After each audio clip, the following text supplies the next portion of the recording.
membacakan sedikit daripada pertanyaan-pertanyaan yang masuk. Mudah-mudahan bisa dijawab dan mudah-mudahan bisa difahami dan mudah-mudahan bisa dimanfaatkan dalam keseharian kita. Amin ya rabbal alamin. Bismillahirrahmanirrahim. Bolehkah mempelajari kitab Perukunan Jamaluddin atau Sabilal Muhtadin secara sendiri, apalagi sementara kondisi wabah ini ngalih berjalan keluar ke wadah guru? Boleh saja, tetapi harus selalu rancak betakun dengan guru, karena disebutkan man syaikhuhu kitabuh fakhotohu aksar min sawabuh, itu bahasa Hadramut. Jadi orang yang gurunya itu kitabnya tanpa ada guru yang membimbingnya, maka yang salah darinya akan lebih banyak daripada yang bujur. Bahaya. Apalagi ada ungkapan ulama yang mengatakan man la syaikha lahu fasyaitanu syaikhuh, barang siapa yang tidak ada syekh baginya maka syaitonlah syekhnya. Wah, kalau syaiton syekhnya alim benar, karena syaiton tuh alim benar. Kalah orang alim-alim wahidin lawan syaiton. Syaiton ini sudah jutaan tahun hidupnya dan alim benar, tahu inya alam malaikat semuanya tahu. Jadi kalau ditakuni masalah alam gaib, kada kau melawan kita lawan syaiton. Nah ini juga perlu hati-hati kalau ada bisikan-bisikan yang gaib-gaib, kayaknya dulu jangan langsung diumpati. Siapa tahu itu bukan dari malaikat, siapa tahu bukan ilham dari Allah, tapi syaitoni. Bahaya. Syaiton ini pintar bananya, maulah jalan kesini ujung-ujungnya karena salah kita, kalah kita. Nah ini syaiton. Inna syaitana la yajri min ibni adam majrad dam, kata Nabi SAW. Syaiton itu mengalir di dalam tubuh anak Adam seperti mengalirnya darah. Jadi sudah dikuasai oleh syaitan, kecuali orang-orang yang dilindungi oleh Allah Subhanahu wa taala. Ya boleh saja, tapi tetap hati-hati dan selalu konsultasi dengan guru yang paham tentang ilmu itu. Sesuatu praduga najis ringan, sedang dan berat, selagi belum jelas nyata tampak najisnya, maka hukumnya suci atau kada najis. Bujurkah guru? Bisa bujur, bisa kada. Bujurnya itu kalau memang dia tidak tahu sama sekali, cuma wah jangan-jangan ini najis, jangan-jangan ini dibeherai di sini, jangan-jangan ada ini. Nah itu berarti tidak benar, karena dia ragu-ragu apakah ada najis atau tidak, maka hukumnya suci.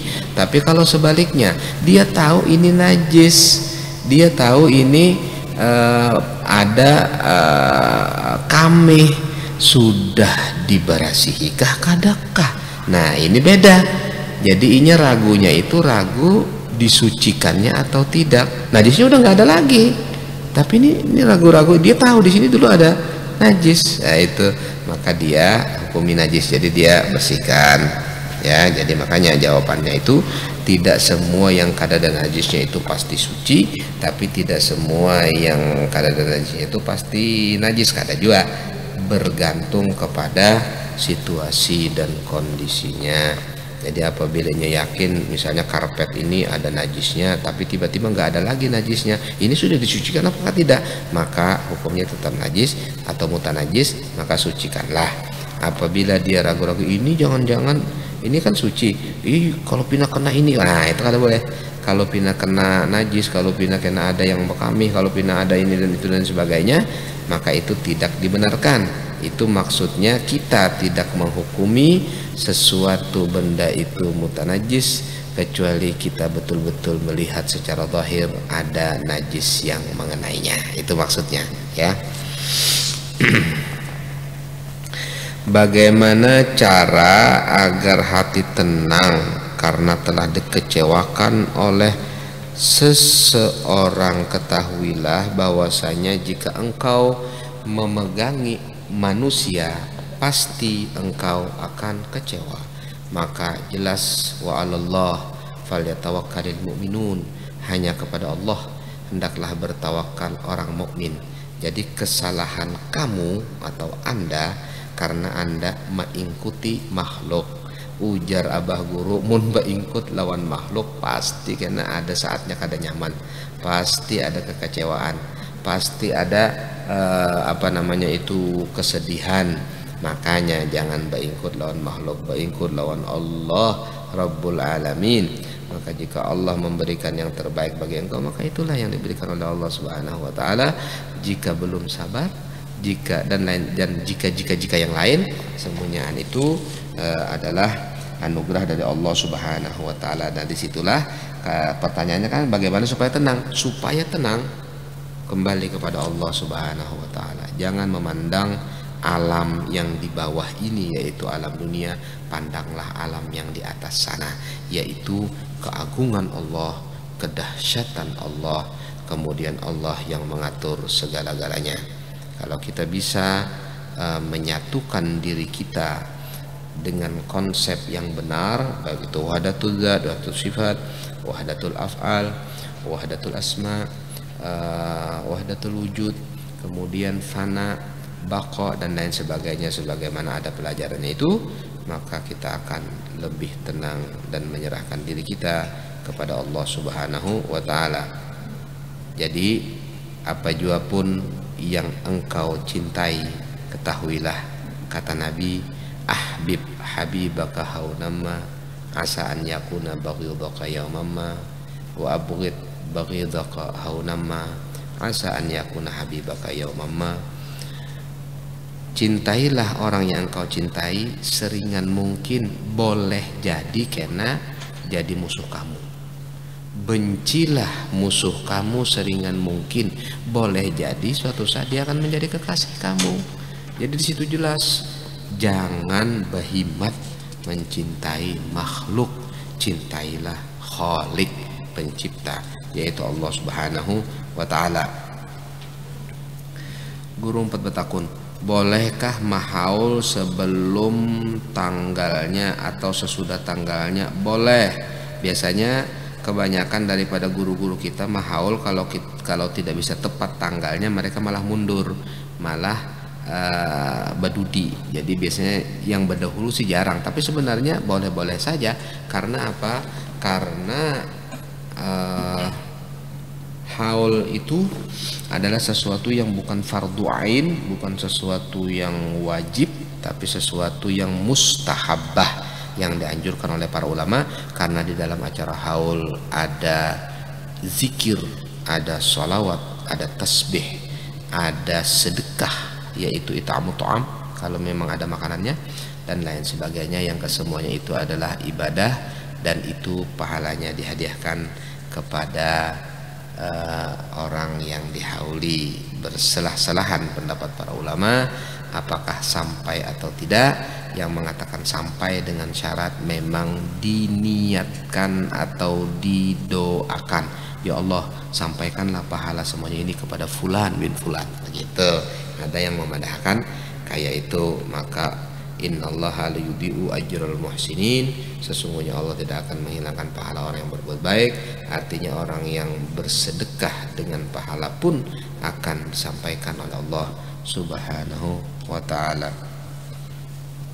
Apa fadilah orang yang memuliakan bulan suci Ramadan, Ustadz? Waduh, luar biasa fadilahnya. Memang wajib kita memuliakan bulan suci Ramadan. Barang siapa yang menghinakan Ramadan bisa masuk ke dalam dosa besar dan bisa masuk bahkan kepada kemurtadan. Jadi nggak boleh kita menghina Ramadan, merendahkan Ramadan. Kita wajib mengagungkan Ramadan. Dzalika wa may yu'azzim syairallah fa innaha min taqwal qulub. Orang yang mengagungkan syiar-syiar Allah, dialah hati yang bertakwa. Di antara syiar Allah adalah Ramadan, bulan Ramadan. Allah menyebut dalam Al-Quran, syahrul Ramadan alladzi unzila fihi al-Quran ila akhiril ayah. Bagaimana hukumnya makan berlebihan ketika buka puasa? Boleh, tapi kalau sakit perut ya sudah, itu resikonya. Sebenarnya tidak ada larangan, tapi apabila menyebabkan penyakit maka itu bisa menjadi haram. misalnya berlebihan makannya sampai akhirnya jantungnya apa ngarannya tuh kena serangan jantung gara-gara makan berlebihan loh. Itu kalau makan berlebihan yang sudah tahu akibatnya bakal kayak itu haram. Karena inya tahu inya punya penyakit, misalnya kalau makan berlebihan pacangan sakit yang berbahaya itu, maka itu namanya bunuh diri, nantinya itu bisa haram. Jadi makan berlebihan boleh-boleh saja, tapi jangan sampai menyebabkan penyakit. Apa pahala bagi orang yang membukakan orang berpuasa? Orang yang membukakan orang yang berpuasa akan mendapatkan pahala seperti orang yang berpuasa yang berbuka dengan makanan dia. Jadi kalau misalnya mau undang 100 orang, berarti dia dapat pahala 100 orang puasa. Di samping pahala puasanya, orang-orang yang puasa itu pun pahalanya ditransfer kepada orang yang memberi makan atau membukakan, dan tidak berkurang pahala orang yang melakukan puasa itu. Itulah kehebatan dan keajaiban anugerah Allah Subhanahu wa taala. Allah Subhanahu wa taala memberi anugerah dengan memberikan pahala orang yang membukakan puasa, tapi pahala orang yang berbuka puasa itu tidak berkurang di sisi Allah Subhanahu wa taala. Allah Maha Kaya, innallaha wal ghaniyul hamid. Allah Maha Kaya dan Maha terpuji. Bagaimana menghilangkan ragu-ragu dalam kehidupan? Kok bisa ragu-ragu hidup? Mau makan ragu-ragu gitu ya maksudnya, atau misalnya mau tidur ragu-ragu? Jangan, tidak boleh. Ragu-ragu adalah sesuatu penyakit yang ada di dalam hati. Makanya Nabi SAW menyebutkan dalam hadis, da'ma yaribuk ila ma la yaribuk, tinggalkan yang kamu ragu-ragu menuju kepada atau gawi yang kamu yakin. Untuk mencapai yakin kita harus tahu ilmu. Jadi belajarlah ilmu supaya kita mendapatkan ilmu yakin, kemudian ainul yakin dan hakul yakin. Semua dari ilmu. Makanya penting sekali bagi kita untuk menuntut ilmu, untuk menguatkan mental kita zahir dan batin. Jadi saya sering mengatakan kepada kawan-kawan terutama yang muda-muda, ketahuilah bahwasanya kesiapan mental untuk menghadapi masa depan jauh lebih penting dibandingkan kesiapan pendidikan yang menuju kepada pekerjaan. Karena yang akan kita hadapi itu bermacam-macam. Siap tidak mental kita? Sabar kada kita? Sabar itu bukan berarti hanya menahani penderitaan. Termasuk dari sabar adalah menahani tidak mencuri tatkala ada kesempatan untuk mencuri, tidak mengambil yang bukan haknya tatkala punya kesempatan untuk mengambilnya. Begini contohnya, kalau mental tidak siap, tidak disiapkan dengan agama, tidak disiapkan dengan pembinaan rohani, tidak disiapkan dengan kesabaran, tawakal kepada Allah, iman yang kuat, begitu ada kesempatan korupsi, korupsilah ia. Begitu ada kesempatan mencuri, mencurilah ia. Begitu ada kesempatan menipu, menipulah ia. Nah, ini kan menunjukkan ketidaksiapan mental. Walaupun mungkin ilmunya tinggi, walaupun mungkin jabatannya tinggi, walaupun dan lain sebagainya, mentalnya kada siap. Jadi mental wajib untuk kita persiapkan. Dan saya melihat tidak ada pembinaan mental yang paling optimal dalam membina mental generasi muda selain pesantren-pesantren yang mereka mendidik murid-muridnya 24 jam. Jadi kalau sekolahan itu cuma dari jam sekian sampai jam sekian, sedangkan pesantren dia itu diperhatikan sholatnya, diperhatikan mandinya, diperhatikan wudhunya, diperhatikan pakaiannya, diperhatikan makannya, diperhatikan tidurnya, diperhatikan dia keluar kemana, diperhatikan apa yang dikerjakannya sehari-hari. Luar biasa konsep pesantren. yang menyebabkan dan menghasilkan anak didik yang insya Allah handal, sabar, dan iman dan bertakwa kepada Allah Subhanahu wa taala. Oleh karena itu saya meminta kepada jajaran pemerintah, kemudian pihak-pihak yang berwenang untuk betul-betul memelihara, untuk betul-betul menjaga, untuk betul-betul ikut ambil bagian dalam dunia kepesantrenan yang dirintis oleh pendahulu-pendahulu kita, bahkan sebelum di zaman sebelum kita merdeka. Di antaranya keberhasilan Asy-Syaikh Al-Alimul Allamah Kiai Haji Hasyim Asy'ari tatkala beliau menjadikan pesantren adalah pusat pergerakan melawan penjajahan Belanda. Kita kenal dengan resolusi 10 November dan lain sebagainya. Maka ini adalah suatu kehebatan, kedahsyatan santri-santri yang ada di Nusantara ini. Alhamdulillah pemerintah sudah memberikan yang bagus untuk para santri dengan adanya Hari Santri. Terima kasih banyak. Mudah-mudahan insya Allah kedepannya generasi yang akan datang menjadi generasi yang siap mental, zahir dan batin. Amin ya rabbal alamin. Saya mau bertanya, jika saat ini saya mempunyai dana cukup untuk umroh, apakah sebaiknya saya daftarkan untuk berangkat umroh atau saya daftarkan haji walaupun harus menunggu antrian lama sambil nabung mencukupi sisanya? Manakah yang sebaiknya saya dahulukan? Haji itu adalah kewajiban dan di dalam haji ada umroh, sedangkan umroh itu juga kewajiban tetapi include dengan haji. Jika engkau mendaftar umroh engkau tidak dapatkan haji, tapi engkau mendaftar haji atau haji maka engkau mendapatkan umroh. Kesimpulannya adalah jika memungkinkan secara ekonomi dan umur dan kesehatan Anda untuk menunggu haji, daftarkanlah haji, karena dengan Anda berangkat haji umroh ada di dalamnya. Dan itu tatkala kondisi rasa-rasanya kalau misalnya umroh bisa kadakala lagi menyetor haji, karena rezekinya mungkin ya yang lebih tahu Anda tentang rezeki Anda, ya kan. Kalau misalnya Anda merasa aku tulak umroh ada aja karena pulang pandangan gasan haji, boleh tulak umroh aja dulu nggak apa-apa, ya kan. Tapi kalau itu saja, haji lebih diutamakan karena haji adalah fardu ain jika Anda mampu, dan di dalam haji ada umroh, kalau umroh tidak ada haji.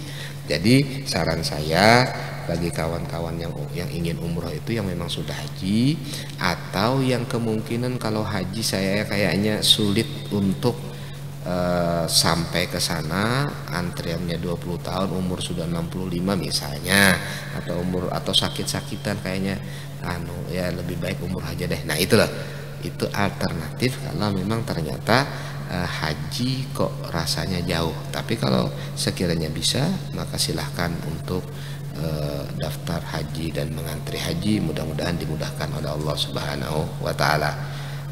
Masalah ini saya tidak menyuruh Anda untuk melarang Anda untuk umroh. Masalah ini saya tidak melarang Anda untuk haji jika memang dia ingin umroh, tapi ini hanya sekedar pendapat yang mudah-mudahan tepat. Amin ya rabbal alamin. Assalamualaikum guru. Sebagaimana yang kita tahu, kalau akad jual beli di daerah kita biasanya dengan kalimat jual atau tukar. Pertanyaannya bagaimana akad jual beli di luar daerah, misalkan di Jawa atau di negeri Arab? Saya kalau di Jawa itu gimana ya? Gak tahu, saya nggak, jarang sih pakai akad jual beli di sana. Akad jual beli itu memang sunnah untuk disebutkan, akan tetapi kalau tidak disebutkan at-taradi bainahum, yaitu saling ridho, itu sudah cukup kata pendapat ulama yang nomor 2. Artinya yang pendapat di bawahnya, pendapat yang paling kuat memang diucapkan, dan itu pun tidak selain pada benda-benda yang sehari-hari dibeli, seperti gula gandum atau misalnya baras dan sebagainya, itu boleh untuk tidak mengucapkan, karena setiap hari dia cukup dengan dia dijulung duitnya kemudian diambil barangnya cukup sebenarnya. Tapi kalau misalnya tukarlah, juallah, itu lebih baik lagi. Dan ketahui oleh kalian semua bahwasanya tatkala diamalkan juallah, belilah, ada keberkahan tersendiri di dalamnya yang pasti akan diberikan oleh Allah Subhanahu wa taala bagi orang yang mengamalkannya. Saya sendiri kalau misalnya di negeri Arab jual beli ya paling halal lah gitu kan, biasanya gitu. Halal lah sudah. Nah, caranya seperti itu. Ini halal dengan sekian, nah gitu kan. Di sana tidak disebutkan dengan bi'tu atau ishtara, itu nggak ada, jarang. Paling kalau misalnya sudah beli, ya akhi berapa ini dan sebagainya, oh sekian, halal. Nah, berarti akad jual belinya seperti itu kalau di negeri Arab atau di Mekah di Madinah. Kalau di Jawa sendiri apa yang nggak tahu, saya nggak tahu ya. Pergi ke Jawa aja lagi yang bertanya ini, nanti tolong pergi ke Jawa, nanti selidiki ya di sana apa akad jual belinya. Yang penting jika akad jual beli itu tidak disebutkan pun, selama mereka dalam keadaan sama-sama ridho sih boleh-boleh saja, kan apa-apa. Bagaimana hukumnya basuntik KB di siang hari bulan puasa sedangkan dia dalam keadaan berpuasa? Basuntik itu, ujar Syekh Muhammad Arsyad Al-Banjari dalam Datu Kalampayan, jika obatnya itu masuk ke pencernaan atau ke rongga kepala, maka itu bisa membatalkan puasa. Tapi kalau basuntiknya itu hanya masuk ke bagian-bagian otot atau bagian-bagian yang tidak ke pencernaan, maka itu ujar Sidin tidak membatalkan puasa. Ya, suntik yang membatalkan puasa itu seperti misalnya bahari huknah juga ngarannya, memasukkan obat di hidung sampai ke dalam, kemudian memasukkan obat dari dubur apabila dia kena bawasir ke dalam dan lain sebagainya, itu yang membatalkan. Kalau suntik yang pakai jarum sih tidak, karena tidak masuk ke dalam pencernaan atau rongga parut atau rongga kepala. Jadi boleh saja suntik. Ampun maaf sebelumnya, apa hukumnya berusaha berisi sarang walet? Hukumnya boleh, mudah-mudahan sugih. Tetapi harus bersyukur kepada Allah Subhanahu wa taala. Jadi itu termasuk usaha yang diperbolehkan.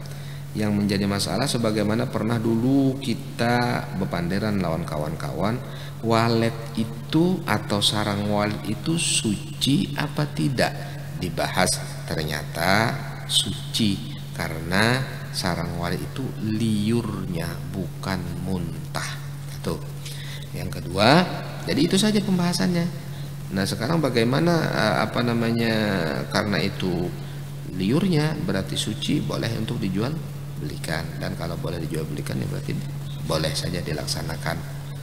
Karena dulu ada yang meragukan itu jangan-jangan muntah atau lu'ab bukan busok. Ini ada lu'ab, ada busok ya. Jadi ada yang keluar dari pencernaan sehingga akhirnya yang keluar itu dianggap muntah, itu najis. Ada yang keluar memang ludah tapi bukan muntah.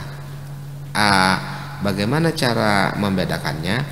Jika seseorang tidur kemudian posisi mulut dan kepalanya itu di bawah dari perutnya, maka yang keluar dari mulutnya itu berarti adalah muntah, semacam ludah tapi muntah namanya, karena keluar dari dalam perut, dan itu najis karena yang di dalam rongga ini najis, ya kan?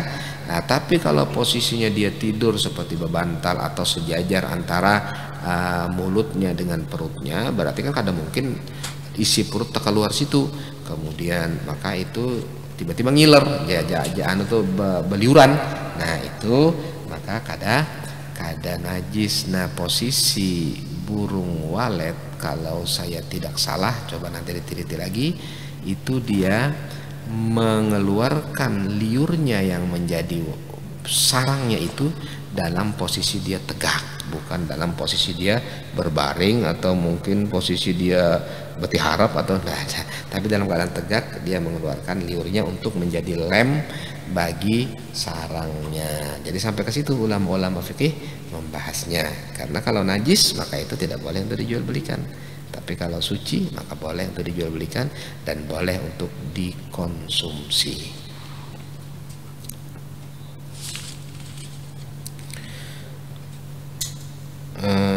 Kemarin kakak ulun nikah, tapi nikahnya pakai nama yang wayahini akibat menyamakan dengan ijazah atau kada batasmiyah, kada pakai nama yang pertama kali batasmiyah. Apakah sah nikahnya? Sah saja, yang penting jelas bahwasanya nama itu adalah ngaran yang menikah itu. Jadi kalau misalnya ada dua orang yang ngarannya sama, itu yang menjadi masalah, harus ditentukan.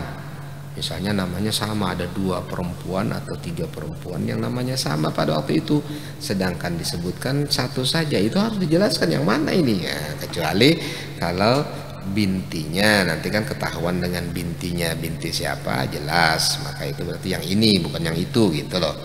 Jadi syaratnya nikah itu adalah mempelainya itu jelas, artinya tidak ragu-ragu yang mana orangnya. Jadi kalau ngaran itu disambat, orangnya itu jelas, maka sahlah nikahnya, walaupun nama itu ternyata nama yang baru, tidak menjadi masalah. Bahkan bukan nama baru, aliasnya aja gitu bisa sah, boleh saja. Yang penting kita tahu memang itu orangnya.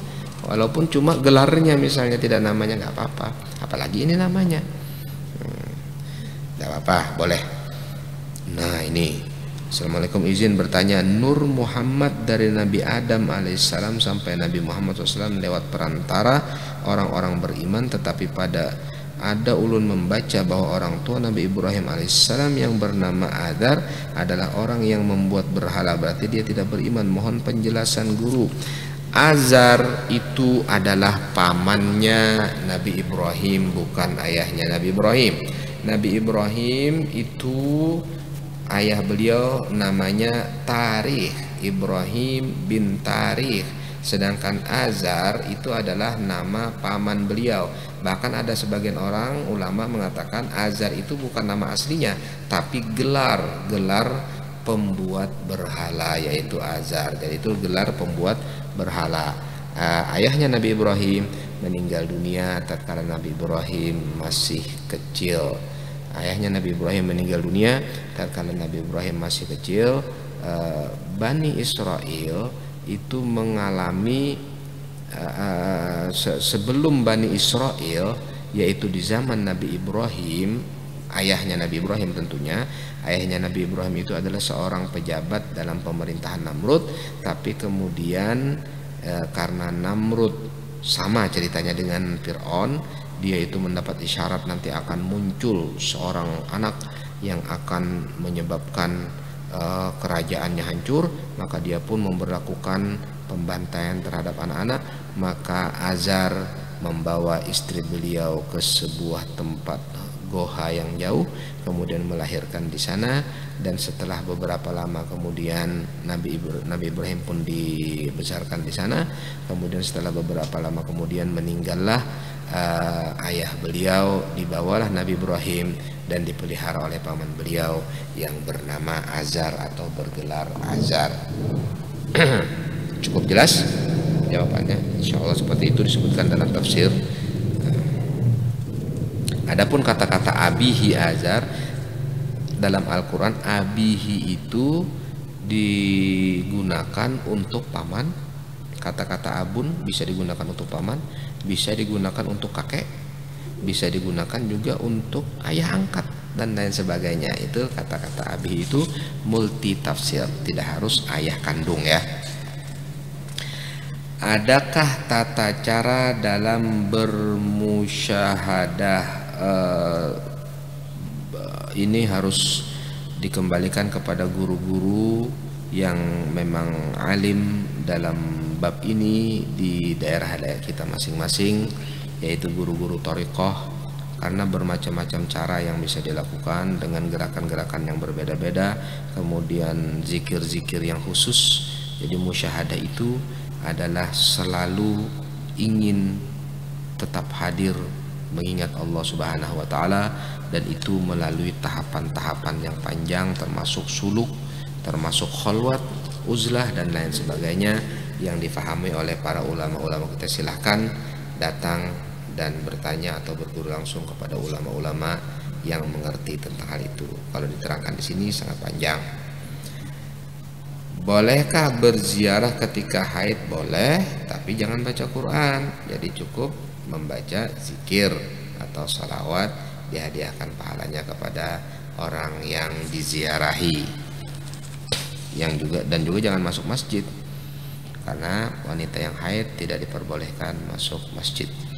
Assalamualaikum Ustadz, apa hukum dari trending online seperti di aplikasi Binomo? Saya tidak tahu. Kalau kita menang tuh dapat ujungannya. Mohon pencerahannya Ustadz. Insya Allah saya akan cerahkan besok, karena saya tidak mengerti tentang trending online dan aplikasi Binomo. Saya tanya dulu, baru insya Allah saya jawab besok insya Allah ta'ala, karena nggak tahu gimana sistemnya. 4 betakun Buya, jika ada seseorang yang hamil di luar nikah kemudian mereka menikah pada saat usia kandungannya 5 bulan, apakah pernikahannya sah? Menurut agama pernikahannya sah, akan tetapi anaknya tidak sah. Anaknya bernisbah kepada ibunya, tidak punya ayah, tapi pernikahannya itu sah saja karena tidak dianggap hasil dari zina. Jadi ma'uz zina la yu'tabar, air yang dihasilkan dari zina itu tidak dianggap. Jadi dia tidak dianggap seperti orang yang menikah kemudian hamil, ya, karena itu kan harus hamilnya selesai baru boleh nikah lagi kan gitu, karena harus iddahnya itu dengan an yadhna hamlahunna. Tapi kalau untuk karena sebab perzinahan maka tidak dianggap, jadi sah saja nikahnya, tapi anaknya itu tidak anak dia.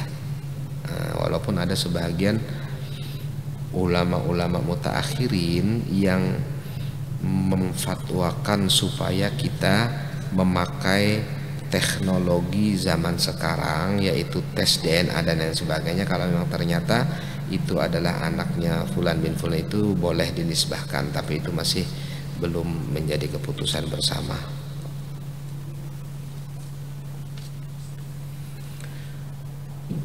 Bila kita mengumpati gaya orang yang kafir maka akan murtad. Nah, kebetulan ulun waktu halus pernah bagagayaan lawan kawan dengan menggunakan gaya-gaya orang kafir tersebut. Kayak apa hukumnya?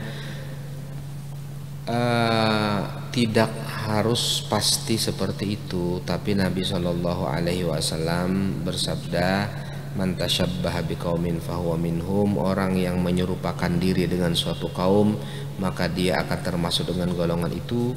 Kemudian dalam hadis yang lain Rasulullah bersabda, kamu pasti akan mengikuti orang-orang sebelum kamu satu jengkal, satu ziro, sampai kalau mereka masuk ke dalam lubangnya kelinci atau lubangnya biawak, kamu juga ikut. Kemudian sahabat mengatakan, ya Rasulullah, apakah yang pian maksud itu al-Yahud wan Nasara? Siapa lagi, kata Nabi SAW.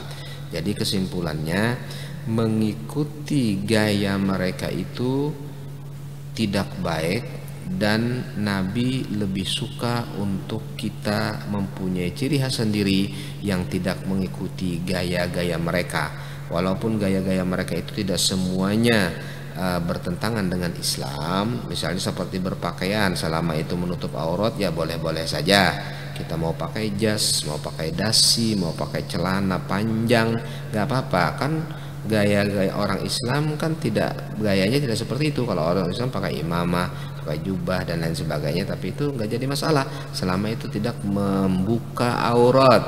Tapi jika kita memakai pakaian-pakaian yang menjadi adat istiadat Arab, karena Nabi menyuruh ahibbul Arab, cintailah orang Arab, maka itu lebih dekat dengan al-Islam, karena Islam muncul dari negeri Arab. Walaupun tidak harus Islam itu berarti Arab, tidak harus Arab itu pasti Islam, tidak. Islam lebih luas, Islam lebih universal, lebih menyeluruh. Akan tetapi banyak hal di mana kita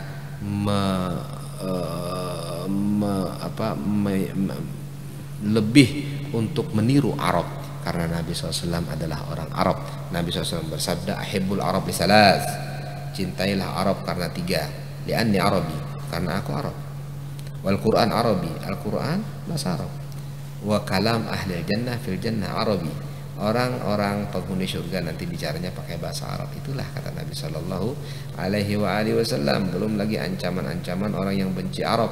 Orang yang benci Arab adalah sebagian tanda kemunafikan kata Nabi SAW, dan lain sebagainya. Jadi wajar kalau Nabi SAW karena terlahirnya Islam di sana lebih